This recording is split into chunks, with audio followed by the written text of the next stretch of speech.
হাই দোস্ত, মই এতিয়া বিচনাতে পৰি আছোঁ। সৰস্বতী পূজা বুলি চবৰে মানে সৰস্বতীৰ কাৰণে কাম কৰি আছে।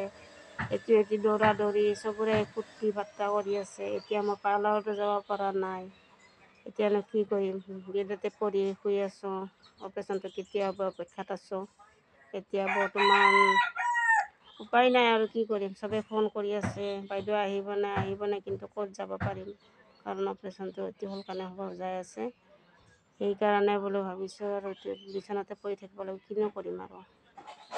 সৰস্বতী বুলি কথা, এতিয়া মোৰ ইমান বেয়া লাগিছে। সকলোৱে মোক ফোন কৰি খালি মাতিয়ে আছে, কেতিয়া আহিব বাইদেউ, কেতিয়া আহিব, কিন্তু যাবতো নোৱাৰিম। সেইকাৰণে মই মেছেজটো দিলোঁ আপোনালোকক চবকে আৰু জনালোঁ আৰু সকলোৱে দোৱা কৰিব। এতিয়া সৰস্বতী বুলি ক'লে যাব নোৱাৰিলোঁ পাৰ্লাৰত। পাৰ্লাৰো বন্ধ হৈ থাকিল। ঘৰতে আৰু শুই আৰু কি কৰিম, আছোঁ আৰু এনেকুৱা।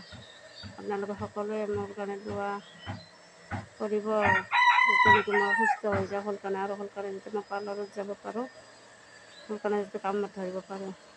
কোনোৱে মানে কি বেছি কি হোৱা নাই, তো কোনো গম পোৱা নাই, সেইটো কাৰণে মেছেজটো দিয়া হ'ল। সকলোৱে এনজয় কৰক।